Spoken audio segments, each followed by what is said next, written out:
Let's say the quiet part out loud. When a former top security official starts speaking plainly and the Prime Minister suddenly looks allergic to direct questions, that isn't coincidence, that's panic management. The Bondi shooting didn't just shock the nation, it cracked open a vault of uncomfortable truths. Truths about who knew what, who warned whom, and who decided that political calm mattered more than hard security conversations. And now, as Mike Pezzullo's words circulate, Anthony Albanese's real problem isn't the opposition, it isn't social media outrage, it's exposure. Before we go any further, subscribe to True South Politics and turn on notifications. This channel exists for independent analysis, no party loyalty, no media training wheels, no protection for people in power. We judge outcomes, not intentions, and if that makes Canberra uncomfortable, it means the analysis is working. Now let's start with judgment, not background. The Albanese government wants you to believe the Bondi shooting was a bolt from the blue, an unforeseeable act, a tragedy that sits outside policy, beyond warning, immune from leadership responsibility. That framing is convenient, it's also deeply misleading. Because when someone like Mike Pezzullo starts talking about ignored briefings, systemic blind spots, and a culture of strategic avoidance, that narrative collapses fast. And this is where the story gets worse. Every government reaches for the same language after a national shock. This couldn't have been predicted.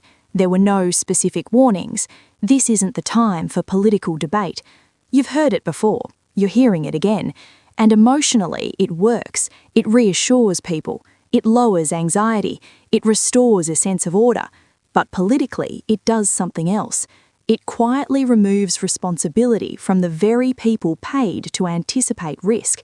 Because unforeseeable doesn't just describe events, it frames expectations. It tells the public not to ask hard questions. It tells institutions not to revisit uncomfortable decisions. And it tells leadership that scrutiny itself is inappropriate. Here's the problem. Public safety risks don't usually arrive without warning. They circulate for years in briefings, assessments, reports, and interagency discussions. They don't disappear. They get deprioritized. So the real question isn't whether Bondi could have been stopped by a single memo. That's a distraction. The real question is whether leadership chose preparedness or reassurance.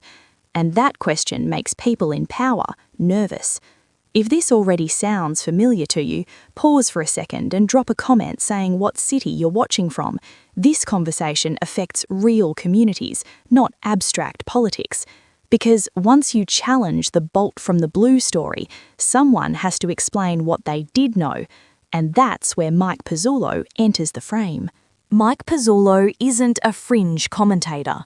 He's not a shock jock, he's not chasing relevance, and he's not operating from the outside throwing stones. He's a former senior security figure who lived inside the machinery of government. He understands how risk assessments move, how warnings are framed, how advice changes tone as it travels upward. That's why his words land differently. When someone like Pezzullo talks about preparedness, intelligence coordination, and political filtering, it's not speculation, it's lived experience, and governments know this. That's why the response hasn't been loud or emotional, it's been tense, clipped, legalistic, carefully phrased. Because here's an uncomfortable truth most people don't say out loud. Governments love experts when they're silent and compliant. They get nervous when those experts speak plainly. The Albanese government's brand has always been calm competence. No chaos, no drama, no sharp edges. But competence isn't a vibe, it's not a tone, and it's definitely not a press release. Competence is where the warnings are heard, where the systems are stress-tested, and where the inconvenient advice is acted on before tragedy, not explained away after it. Pezzullo's commentary punctures that brand, not with outrage but with implication, and implication is harder to dismiss. If you're still watching at this point, tap the like button. It tells the algorithm this conversation shouldn't be buried. Because what Pezzullo points to next goes beyond Bondi. It exposes how security advice quietly changes shape as it climbs the political ladder, and once you see that process, you can't unsee it. Here's something most people don't realise. Security warnings don't usually get ignored outright. They get edited, quietly, gradually, politely. By the time a risk assessment reaches the top of government, it often looks nothing like the version that started at the bottom. Language gets softened, urgency gets rephrased, worst-case scenarios become low-probability events, not because officials are careless, but because politics hates alarm bells. Alarm bells interrupt messaging, they complicate priorities, they force decisions that upset voters, donors, and carefully constructed narratives of stability. So instead of saying, "This requires immediate attention," the wording becomes, "This is being monitored." Instead of "high risk," it becomes "manageable concern." Instead of "act now," it becomes "review ongoing frameworks." This is how strategic avoidance works, not through conspiracy, through culture. A culture where raising alarms is seen as disruptive, where reassurance is rewarded more than readiness, and where the safest career move is to sound calm, not correct. Pezzullo's comments hit a nerve because they point directly at this process. Not at one decision, not at one minister, at a system that quietly filters reality to fit political comfort. And once that filtering becomes normal, it spreads. Because nobody wants to be the person who overreacted, nobody wants to be accused of fear-mongering, nobody wants to be blamed for upsetting the calm. But calm built on edited risk isn't stability, it's delay. And delay always invoices the public later.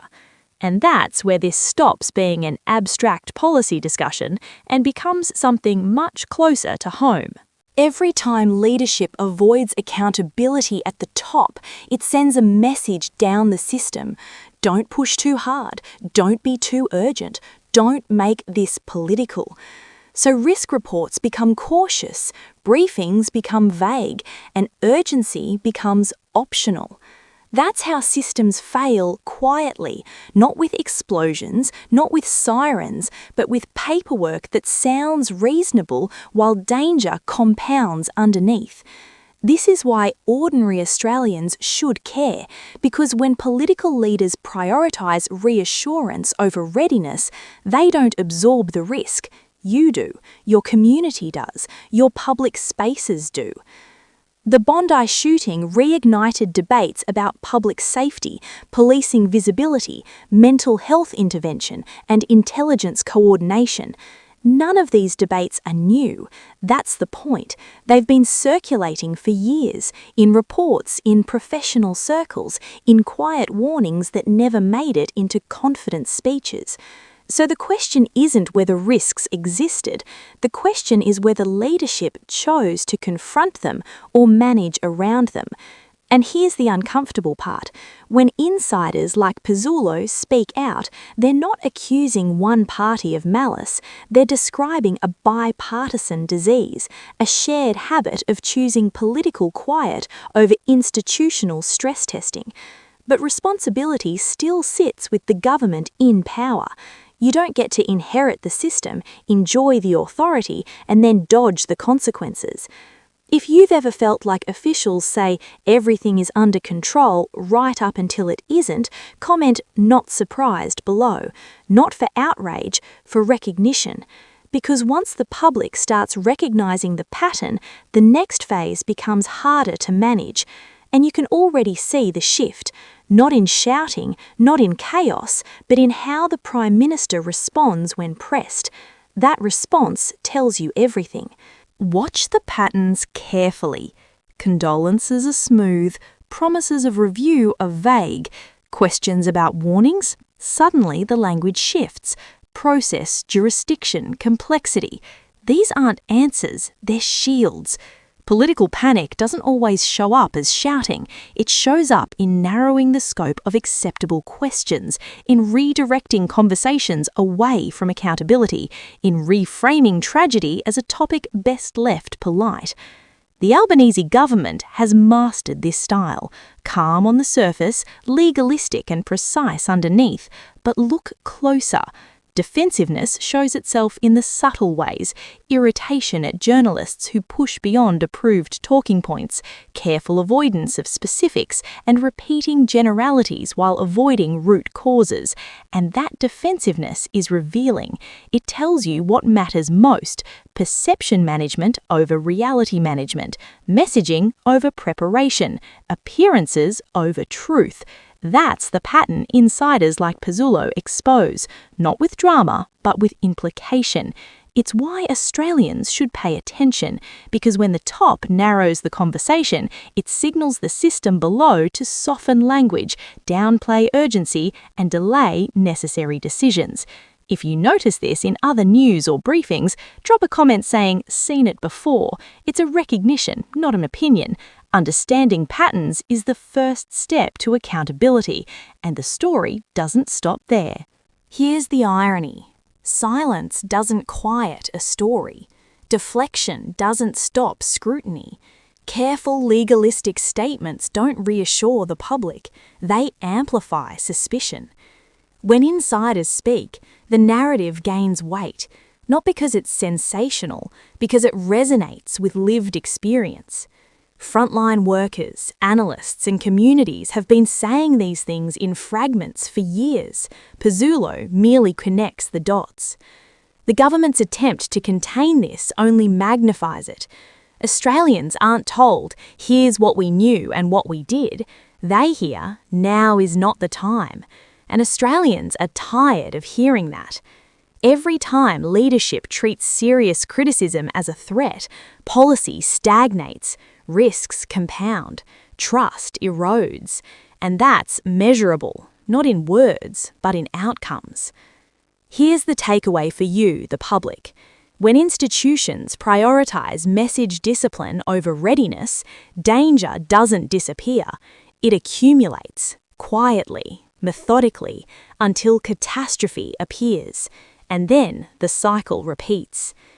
If this resonates with your own experiences of bureaucratic delay or public mismanagement, comment, "This hits hard."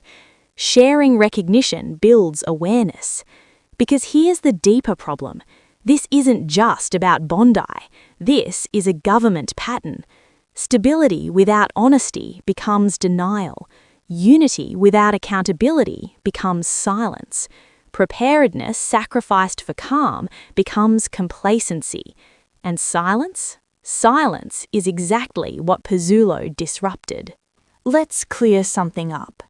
When people whisper dirty secrets, they aren't necessarily pointing to one memo or a single act of negligence. They mean the gap between what is said publicly and what is known privately. That gap exists in every government.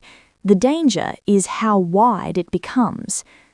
Pezzullo's comments suggest the gap under the Albanese government is significant, not because there's a single catastrophic failure, but because caution has become the default. Political quiet is favoured over elevated risk. Warnings are parked, urgency deferred, systems tested less rigorously than they should be. This isn't a conspiracy, it's culture, a choice repeated day after day, decision after decision. Every time the chain of command softens language, the gap grows. Every time leadership prioritizes calm messaging over blunt reality, the public absorbs the risk.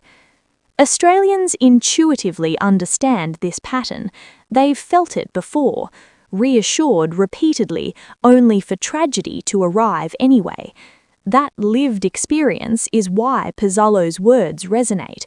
They align with fragments the public and professionals have noticed for years. This is where awareness becomes action, recognizing the gap, questioning reassurances, demanding clarity.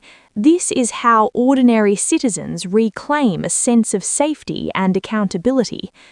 If this idea hits home, drop a comment saying "Gap Exposed." It's a small action that connects your awareness with a larger conversation. And the gap isn't just about information, it's about decision-making. Culture shapes how advice is treated. Culture shapes how warnings are elevated or deferred. Culture is choice, and that's where leadership comes in. Here's the bottom line. No government can prevent every act of violence. Anyone claiming otherwise is dishonest. But governments are fully responsible for whether systems are robust, whether warnings are acted on, and whether uncomfortable advice is welcomed or waved away. Competence isn't about calm speeches, it's not about appearances, it's about action. It's about whether risk is managed before tragedy strikes, not after it's too late. Leadership addresses reality, message discipline manages perception. When perception is prioritized over reality, the result is fragile calm, and fragile calm collapses predictably. Pezzullo's intervention exposes a culture where alarms are considered disruptive, where political priorities quietly shape security conversations, and where the desire to avoid fear overtakes the duty to confront risk. That culture didn't start with Albanese, but continuing it is a choice, and now the government in power must own that choice.